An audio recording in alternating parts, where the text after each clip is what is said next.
Aleluia, Jesus. Meritov, Keila, Gaidar, Tefilá, Shalom. Boa noite, igreja, casa de oração, paz. Muito obrigado, irmã Celi, muito obrigado, pastor Nelson, muito obrigado, família, comunidade, presbiteriana renovada. Sempre um prazer imenso reencontrá-los aqui na casa de oração, na casa do Pai. Devido a nós estarmos em atividades também lá em Juiz, às vezes nem sempre a gente está aqui, mas a gente sempre pensa, a gente ora por vocês. É sempre um prazer muito grande. E hoje temos uma palavra para compartilhar, uma palavra especial, uma palavra que, lamentavelmente, pelo que eu pesquisei, ela não é muito difundida, ela não é muito tocada nas igrejas, o que eu acho até estranho, sinceramente. Mas vamos tentar brevemente falar a respeito sobre isso. A palavra de hoje, queridos, está para nós nos avaliarmos. Será que eu poderia ser um dos 12? A gente já sabe qual os 12, né? Será que eu poderia ser um dos 12? Talvez a minha sogra, se estivesse aqui, hoje ela não pôde ter um compromisso, ela pudesse dizer: claro, Kleber, tu ia ser o lugar do Judas. Misericórdia, amarra, em nome de Jesus. Queridos, vamos analisar rapidamente uma lição preciosa que nós temos no início da igreja, a igreja primitiva, e que parece que com o tempo a igreja foi perdendo esse enfoque missionário, esse enfoque transformador de vidas. Será que eu poderia ser um dos 12? Quando nós pensamos os 12 apóstolos, nós pensamos, poxa, eles foram pessoas fora do comum, fora da curva, como se diz. Eles eram homens excepcionais, muito espiritualizados. Poxa, eu não posso nem chegar perto deles, certo? SQM, só que não. Eles foram pessoas simples. Eles foram pessoas comuns, gente como a gente. E a gente vai ver isso. Nós começamos essa análise com Atos dos Apóstolos, Atos 1:13, ali quando já o traidor foi substituído por Matias, né? Atos é um livro muito especial que deve ser aprofundado, deve ser muito estudado. Atos que foi feito, mais ou menos escrito mais ou menos pelo ano 62 depois de Cristo. Ele é considerado escrito principalmente por Lucas. Ele tem no mínimo 50 precisões históricas. Isso quer dizer o que, irmão? Ele afirma no mínimo 50 ocasiões em que a história comprovou que estava certo. Veja bem, isso não é pouca coisa para um livro da antiguidade. Atos dos Apóstolos. Quando nós pensamos nos apóstolos, nós temos que analisar o seguinte: com exceção do traidor, todos eles eram da Galileia, nenhum de Jerusalém. E não havia nenhum rabino entre eles. Duplo. Vale dizer que hoje não teria ninguém de Porto Alegre, Curitiba, São Paulo, talvez esquina gaúcha, e não haveria nenhum pastor. Faz pensar. Os apóstolos, do grego apostoloi, que quer dizer emissário, discípulo. Também ainda no grego matetes, que quer dizer aluno, aprendiz. O que nos remete também ao próprio aramaico hebraico, talmidim, discípulo, aluno. Talmidim, que vem do Talmud, ensino, estudo, que faz parte da Mishnah, as tradições judaicas. Os apóstolos estudaram, Cristo estudou. Temos também as Midrashas, as novelas. Temos o Targum, que é as traduções, como por exemplo a Septuaginta, que é a transformação, a tradução do Antigo Testamento, da Torá, para o grego. Mas nós temos uma palavra que era muito conhecida na época, e sabe-se lá porque não foram conhecidos, mas eles tiveram uma palavra na época que eram conhecidos, denominados a palavra em hebraico, Shalia, que quer dizer um porta-voz com poder. E assim não foram eles, quando foram dispensados 2 a 2, e eles voltaram eufóricos, Senhor, em teu nome nós curamos enfermos, expulsamos demônios. Eles foram Shabia, um porta-voz que tem poder, vai em meu nome. Eu não posso estar em todos os lugares ao mesmo tempo, naquela época, Jesus Cristo encarnado, então vou dispensar entre vós 2 a 2, vai lá, no meu nome eu te delego o poder. Aí já deveria estar alertando a nossa luz amarela. Nós somos discípulos de Deus, discípulos do Senhor Jesus Cristo, e Ele falou, em meu nome esses sinais seguirão aqueles que creem em mim, em meu nome expulsarão demônios, em meu nome curarão enfermos. Shabia. Quando nós pensamos apóstolos, amados, caia por terra toda qualquer ideia de que, nossa, eles foram super-homens, eu não posso chegar perto dessas pessoas. Sim, eles foram dotados do Espírito Santo. Sim, eles foram pessoas que agiram na unção do Senhor Deus, mas não vamos nos esquecer, eles eram mortais, falhos, humanos como nós. Jesus Cristo não escolheu eles porque eles eram especiais. A própria vinda do Salvador foi algo humilde. Não era para vir um Deus visitando a terra, não era para vir em carros de fogo, em explosões pirotécnicas, algo espetacular. Mas não, ele veio humilde, numa manjedoura. Quando ele entrou, enquanto havia uma passeata para o rei lá em Jerusalém, ele não entrou humilde, servo humilde, montado num jumentinho. Por que tu achas que ele escolheria homens sobrenaturais, capacitados? Não. Ele escolheu as coisas simples. 1 Coríntios 1, 27 a 29, ele escolhe os que não são, para confundir os que são. Ele escolhe os fracos para envergonhar os fortes. Porque o meu poder se aperfeiçoa na tua fraqueza, homem de pouca fé. Será que eu poderia ser um dos 12? Menos o traidor está amarrado. Será? O que nós temos para aprender com André, Simão, Tiago, João, Simão Zelote, ou nacionalista, Tiago menor, filho de Alfeu, Filipe, Bartolomeu, Tomé, Mateus, Judas, Tadeu ou Lebeu e Judas Iscariotes, o traidor. De imediato, vamos pegar pelo primeiro.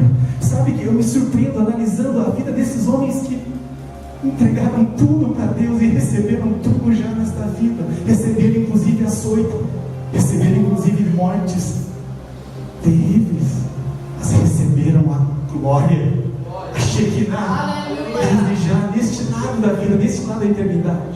André é o primeiro, eu não dava muita bola. André tem algo espetacular, gente. André tem algo muito legal, muito necessário, que é passar despercebido, ser humilde, que diminua eu para que ele cresça. Isso é necessário. Quando você vê André, você vê alguém que vive à sombra do irmão mais importante, Simão, que provavelmente tinha uma ínsula, uma pequena ilha. Simão, que era um chefe de família, quase, por assim dizer, um patriarca.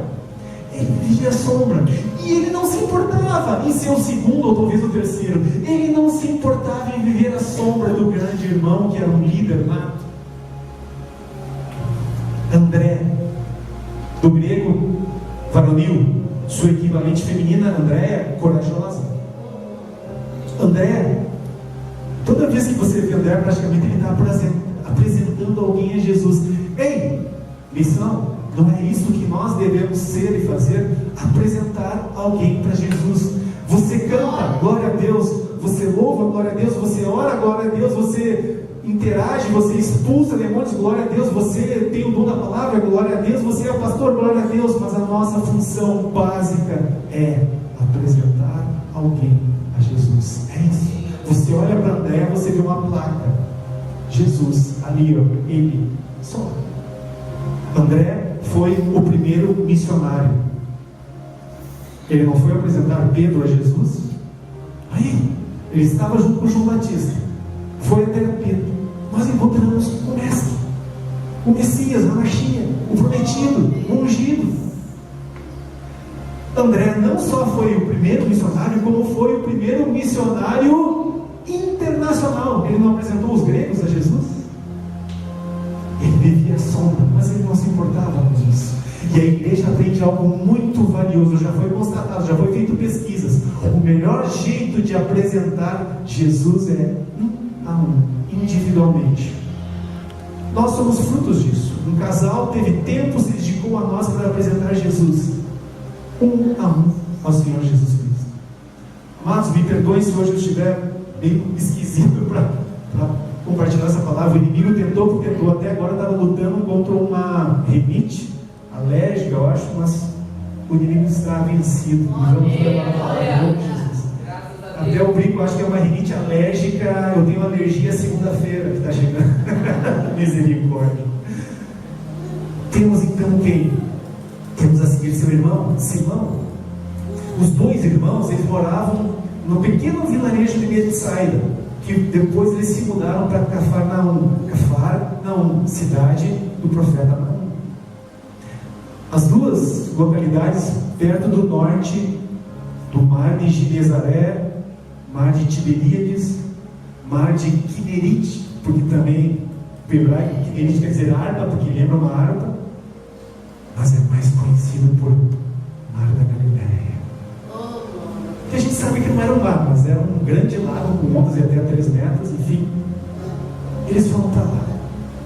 E o que tinha Simão? Nós temos algo com Simão. Todos nós conhecemos por... Alguém já parou para se perguntar, mas por que Jesus foi dar nome de Pedro para Simão? Pedro. Vamos tentar ver a solução pelo próprio nome. O que quer dizer Pedro? Do grego, Petros, pedra. Do aramaico, Cefas, pedra. O que tem a pedra? A pedra é sólida. A pedra não é vai para lá e para cá, não é molenga, não se curva. A pedra, ela é estável.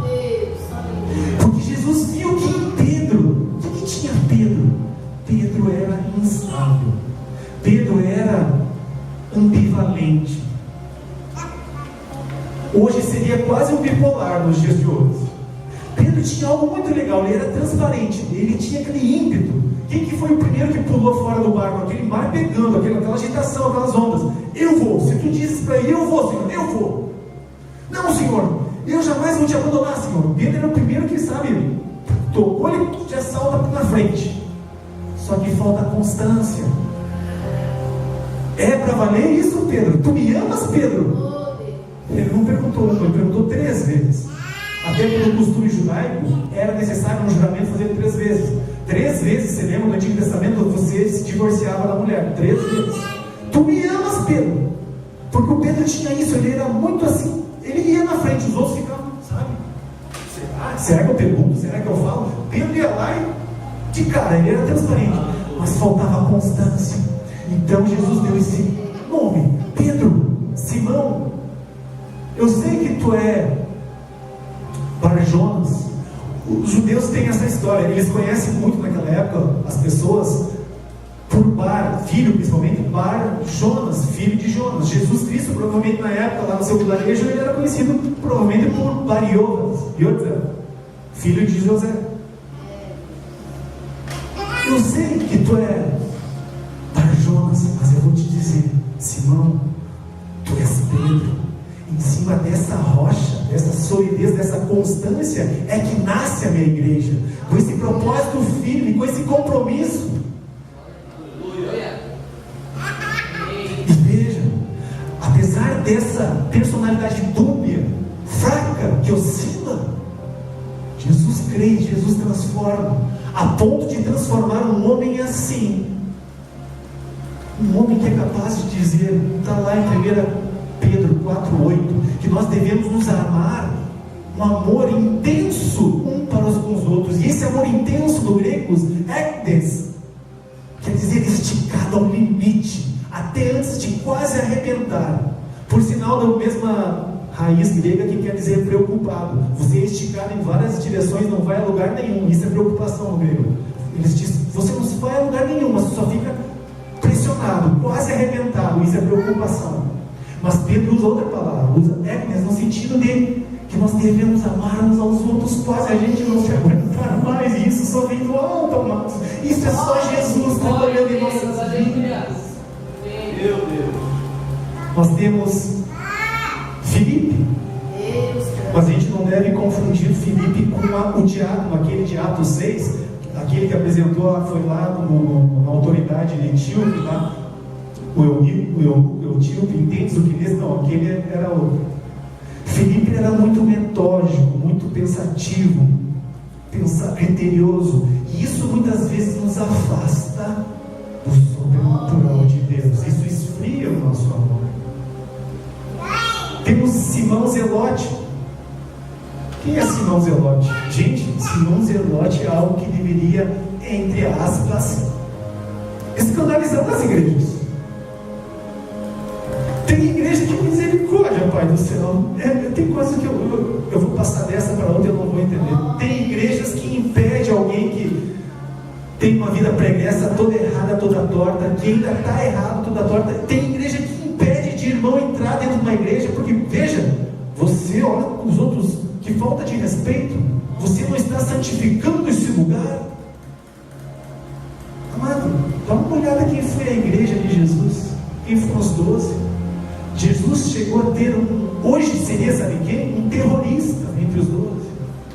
Simão Zelote. Os Zelotes, eu vou explicar rapidinho quem era a sociedade principal, a sociedade judaica da época de Jesus. Tinha os doutores da lei separados, fariseus. Santo, o que quer dizer santo? Separado. Nós somos povo santo, amém? Mas, ei, cuidado, porque santo também quer dizer para o fariseu. Os fariseus também eram santos, tão santo que se tornaram santo no povo. Hipócrita, sepulcro caiado. Junto com eles, logo após vinha Saulo, foi um fariseu, ensinado por Gamaliel, um dos grandes, que foi ensinado pelo Rabino Hilel, um dos maiores. A lei por si só, o teu tempo de Bíblia, irmão, não quer dizer muita coisa. Eu quero ver o teu coração, eu quero ver os teus atos, eu quero ver as tuas lágrimas, eu quero ver a tua sinceridade. É isso que o Espírito Santo busca, que sejamos tempos para adorar em espírito e em verdade. Logo após tinha os saduceus, que era um povo que não acreditava no além. Estava junto dos fariseus, mas eles juntos compunham o sinédrio, que era a autoridade judaica. Havia também os herodianos, os apoiadores de Herodes. Havia os essênios, que era o povo que julgava que tudo estava errado, que estava uma hipocrisia, que estavam com razão. Eles se afastaram da sociedade de Jerusalém, do centro do templo, e foram para o deserto. Dizem, até cogitam alguns, Jesus foi um essênio. Não foi. Jesus teve contato com os essênios? Provavelmente não. Mas eu não tenho coragem para dizer o mesmo sobre João Batista. Porque a prática de viver no deserto, ser uma seta, um ermitão, de tomar banho, imersão, isso é coisa dos essênios, isso é coisa que João Batista fazia.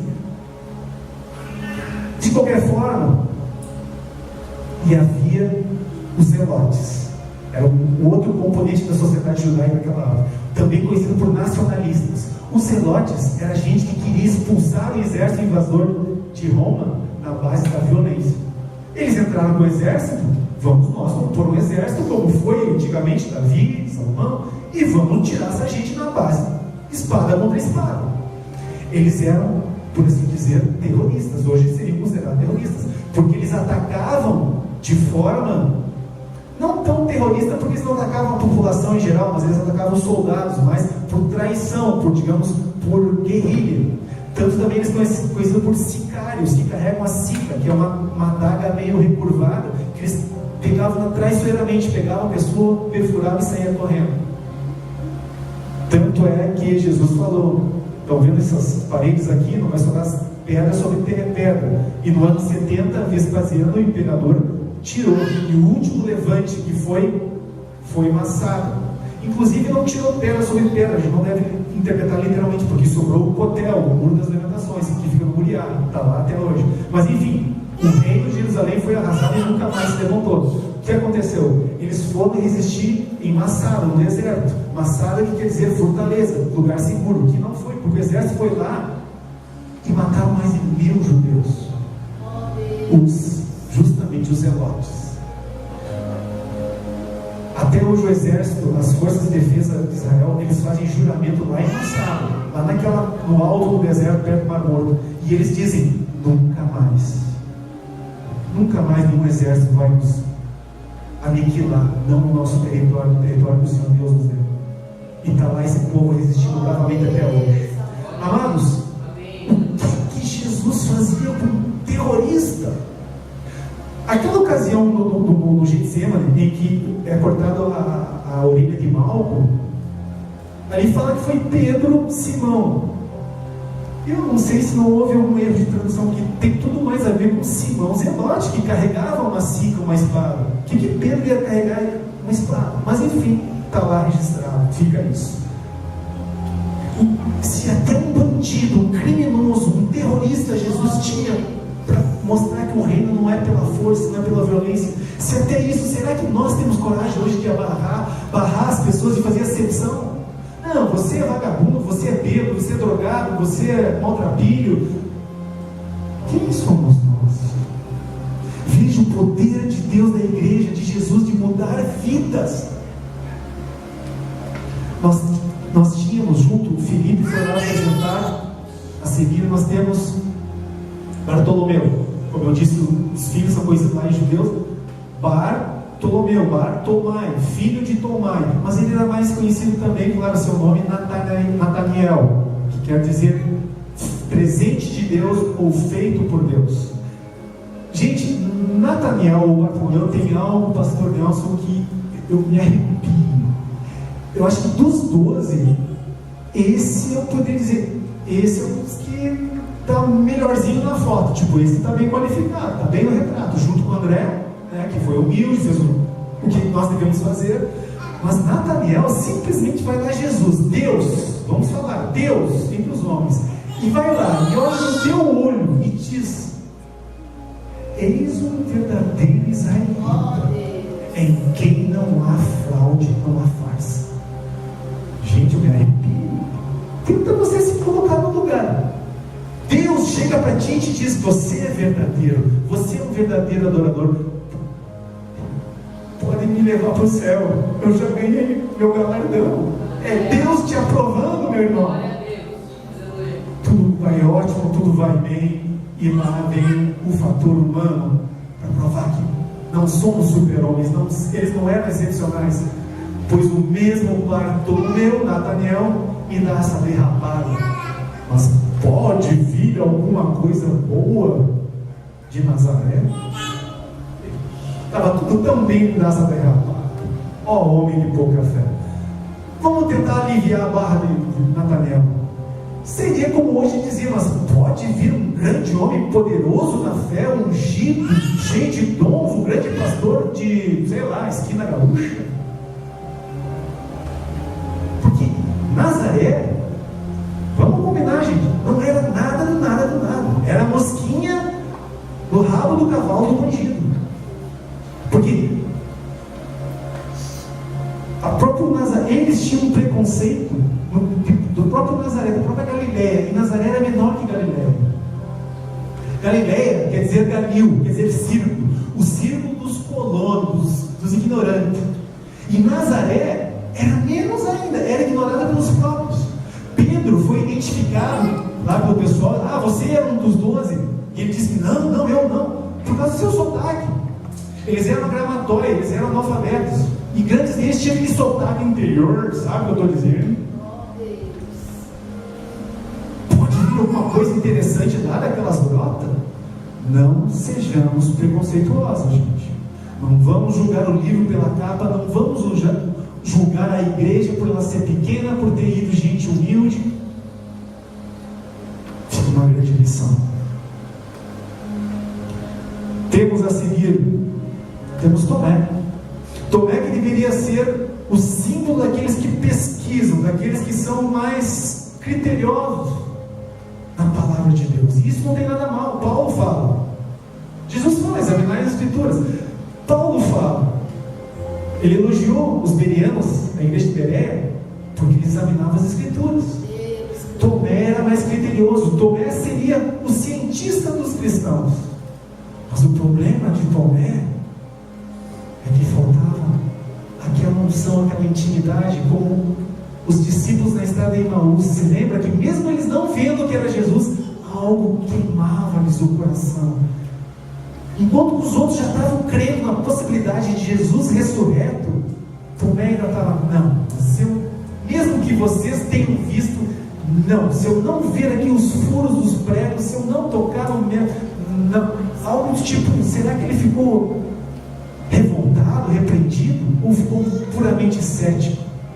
Mas eis que mesmo assim, Tomé faz daquele que é o maior, e frisem bem, o maior das confissões, dos elogios que um discípulo fez para Jesus.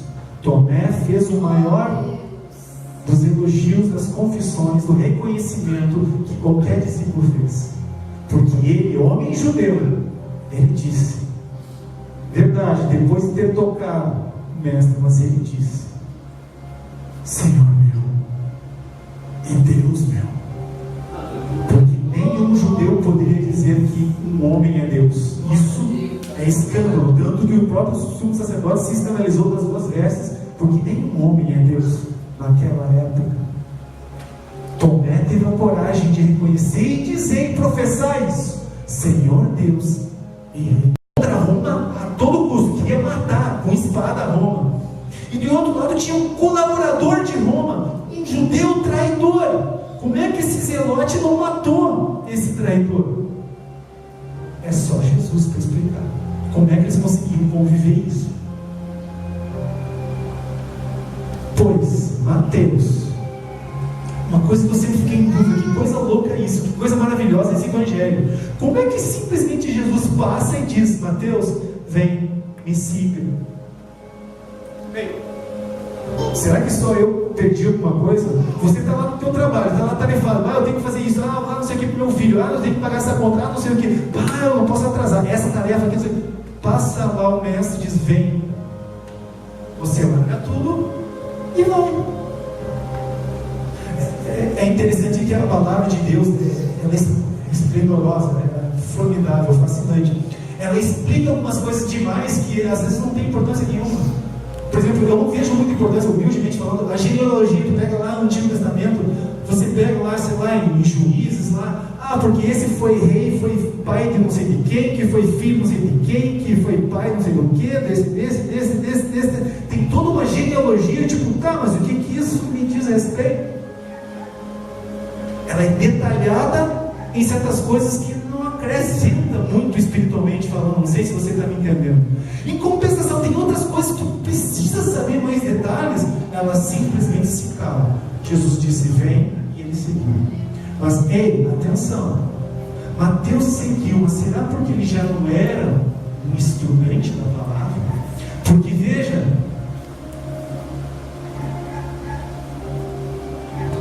sabe quantas vezes Mateus fala do Antigo Testamento, cita? Alguém pode me ajudar? 99 vezes ele cita o Antigo Testamento. Isso é mais do que Lucas, Marcos e João juntos. Ele conhecia o Antigo Testamento. E mais, muito provavelmente ele teve que ser autodidata, ele teve que estudar sozinho, porque não era permitido o publicano entrar na sinagoga para aprender. Ele sabia da palavra e ele estava pronto. Nós estamos estudando a palavra, nós estamos prontos para seguir ao Mestre. Glória a Deus, aleluia.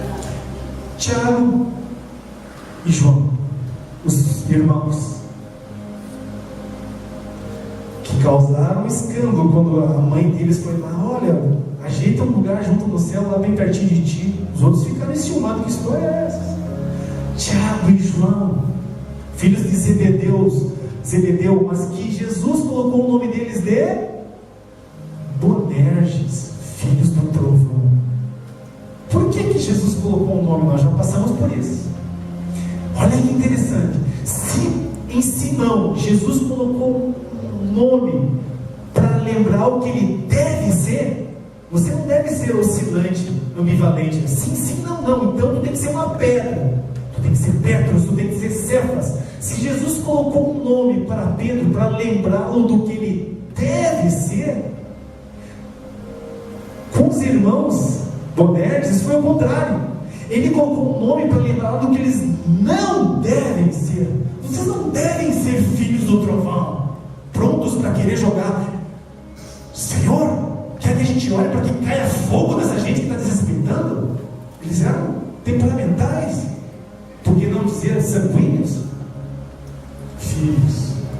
E olha que o que eles estavam fazendo não era nenhum escândalo, não. Por que eles estavam fazendo quando eles falaram isso? Eles estavam citando Elias no Antigo Testamento. Elias não foi lá, o exército lá querer pegar, agarrar. Elias orou, caiu fogo, matou 50 ali na hora. Mandaram pegar de novo. Elias, o profeta Eliseu, orou, caiu de novo o fogo, eles foram fulminados.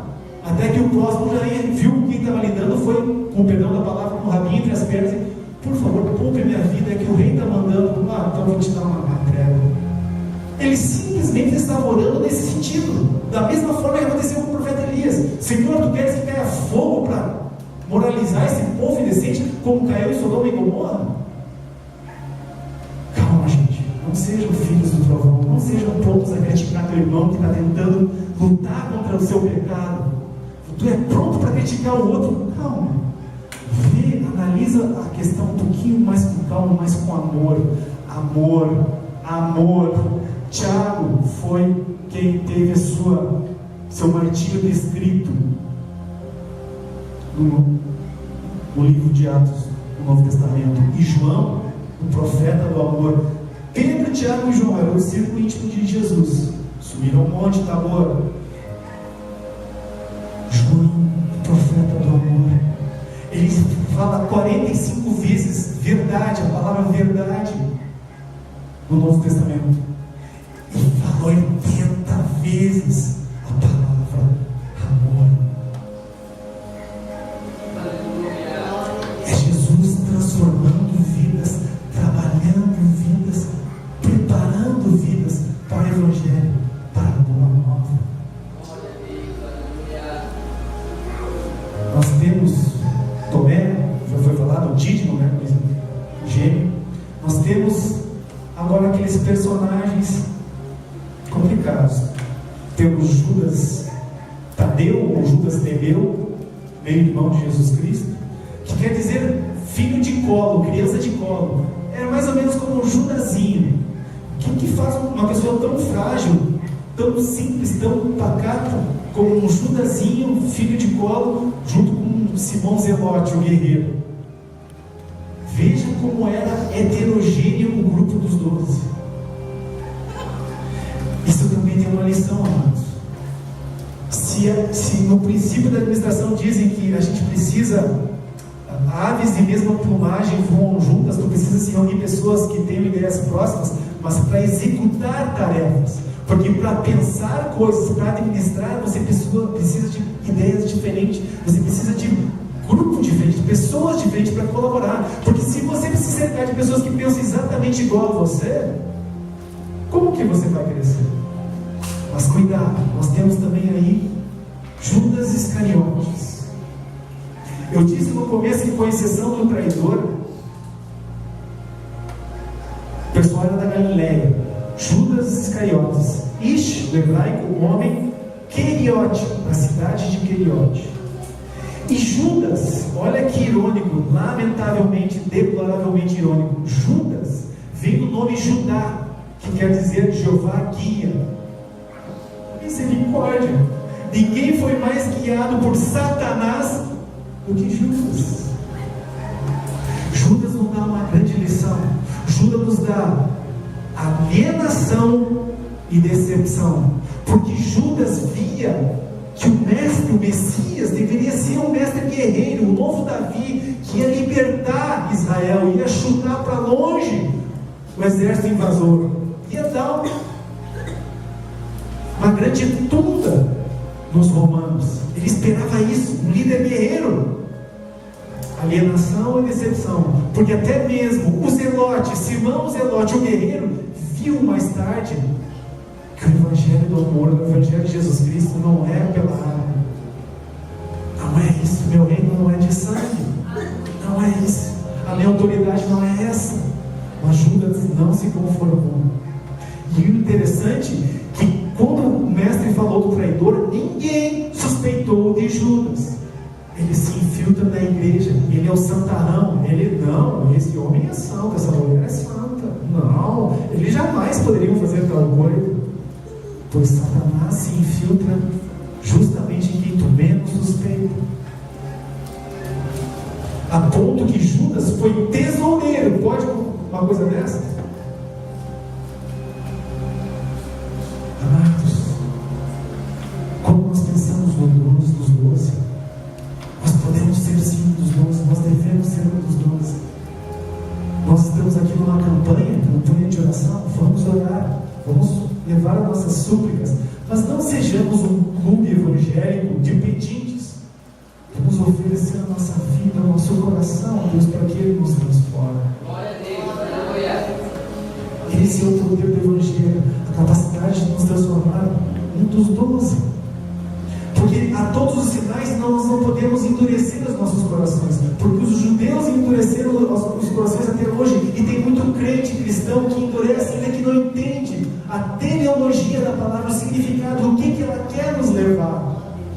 Eu conversei a semana passada com um judeu convertido, prosélito, que até me convidou para ir para lá para conhecer a sinagoga, o rabino lá em Juí, e que eles não aceitam. E eu falo, mas pela própria palavra, no Antigo Testamento ali, tudo aponta para Jesus. Quando Jesus foi perguntado a Jesus quais são os ensinamentos, que ensinamentos nós devemos guardar para ser aceito pelo Pai, Jesus imediatamente citou o Antigo Testamento. Ele citou o Devarim, Deuteronômio 6,4. Shema Israel, Adonai Elohim, Adonai Echad. Escuta, ó Israel, o Senhor nosso Deus, Ele é um. Mas veja, quando ele diz um, Deus é um, ele fala em Echad, que quer dizer é um, mas é um conjunto. Quando fala uma mão é Echad. É Echad Yod. Echad Yad. Echad Yad quer dizer uma mão que é feita por dedos. Dá a ideia que é um conjunto. Vai lá em Números 13, quando eles foram no Escol e acharam um grande cacho de uvas, e até hoje, pelo menos em 2015, o símbolo de prosperidade na prefeitura de Jerusalém era 2 servos carregando um grande cacho de uvas. Ele é tão grande que são várias caixinhas de uvas juntos, numa só cepa, né? Isso é prosperidade para os judeus. Eles foram lá no Escol e acharam esse grande cacho de uvas que precisaram pegar uma grande vara que 2 judeus tiveram que levar. Esse cacho de uvas é errado. É um, que quer dizer um conjunto. Como quando eu digo que Deus é um, errado, Ele é um, mas Ele é feito por um conjunto. Deus Pai, Deus Filho, Deus Espírito Santo. Se eles quisessem dizer que é um único, teriam usado a palavra Yahid. Mas eles não usaram Yahid, usaram errado. Está lá a palavra. Quando Jesus acalma a tempestade, ele diz: não se vos preocupeis, eu sou. Aqui foi interpretado para nós como sou eu, né? Eu sou. A mesma coisa que Deus fala para Moisés na sarça ardente. A quem devo anunciar? Diz que tu falou com eu sou. É Jesus falando com o Pai falando com Jesus. Aleluia. O novo, lá no Gênesis, façamos. E o Espírito de Deus passou pelas águas. Está lá, está toda a pluralidade de Deus triuno. Mas eles não aceitam, endurece o coração. Quando foi descoberto em 1947 nas cavernas de Qumran, está terminando o tempo. Quem é que me dá mais 5 minutinhos? Alguém, por favor? 1, 2, 3, 4, eu tenho 5, 6 vezes 5, 30 minutos, tenho meia hora. Ô, glória a Deus! Não estou terminando, pô, calma, brincadeira, estou terminando. Quando descobriram lá nas cavernas de Qumran, os manuscritos do Mar Morto, encontraram vários manuscritos antigos. Entre eles encontraram um livro inteiro, o livro de Isaías, com 1000 anos mais antigo do que se tinha até agora, o que comprova a veracidade dos manuscritos. 1000 anos mais antigo, um livro inteiro, e está lá Isaías 53.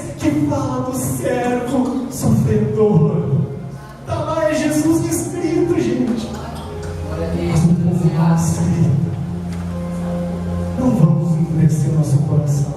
Nós estamos numa campanha aqui para ouvir as nossas preces. Glória a Deus, nós entregamos ao caso do Pai. Nosso Deus não está com os ouvidos roucos que não possa ouvir. Ele não está com a sua destra fechada que não possa nos abençoar. Nós vamos pedir também para nos oferecer o Senhor. Eis-me aqui, usa-me, torna-me um apóstolo, apostolói. Eu quero servir-te em espírito e em verdade. E saiba que a tua vitória virá ao tempo do Senhor. Mas que nós não somos aquela igreja triunfalista, porque eu sou filho de Deus, nada de mal vai me acontecer. Porque existem coisas, atenção, existem coisas que Deus vai te ensinar no teu deserto, na tua doença, na tua dificuldade financeira, na tua dificuldade de relacionamento, na tua dificuldade no casamento. Deus vai te ensinar uma grande lição neste deserto. Porque Ele fez isso, não fez isso com Jesus, não fez isso com os apóstolos, nas circunstâncias adversas. Paulo pediu para rogar para tirar aquele espinho e Deus falou: não, filho, a minha vitória vai ser na tua fraqueza, na tua dificuldade. Não foi assim no Antigo Testamento? Juízes 1:19. Deus estava com o povo de Judá, expulsou o povo montanhês, mas não pôde expulsar o povo do vale, porque tinham carros de ferro. What? E daí que tinha carro de ferro? Desde quando o carro de ferro representa alguma dificuldade para Deus? Hello? Mas o povo judaíta não ficou até ali. A vitória não foi completa. Por quê? Grande lição. Porque existem coisas que Deus vai te ensinar no teu fracasso, meu irmão. Porque se você só experimentar vitória, vitória, vitória, vitória, você vai pensar que a tua vida é só vitória, vitória. Sim, é verdade, em Cristo nós somos mais que vitoriosos, mas ei, não é dessa vitória que nós estamos falando. É a vitória da graça, é a vitória do perdão, é a vitória da fé, é a vitória do shalom. Shalom não é a ausência de dificuldades, mas é a paz apesar das dificuldades. Assim como no salar, a prosperidade, que não é tudo vai bem, nada de mal vai acontecer. Não, eu estou bem apesar da dificuldade, porque o Senhor é comigo. Amados, o tempo vai. Muito obrigado por esse tempo, por esse momento de compartilhação. Vamos estudar mais a palavra, Atos dos Apóstolos, na igreja primitiva. E vamos nesse momento orar como a igreja. Por gentileza, curva a sua cabeça e vamos orar. Vamos tomar posse nesse momento da bênção sacerdotal, a bênção de Arão, que está lá em Números 6:24, que nos diz: que o Senhor te abençoe e te guarde, que o Senhor faça resplandecer o seu rosto sobre ti e tenha misericórdia de ti, que o Senhor sobre ti levante o seu rosto e te dê a paz. E também tomamos posse da bênção apostólica que está lá em 2 Coríntios 13:13, que nos garante que a graça do Senhor Jesus Cristo, o amor de Deus e a comunhão do Espírito Santo esteja conosco, em nome de Jesus. Amém. Uma boa semana a todos. Tchau.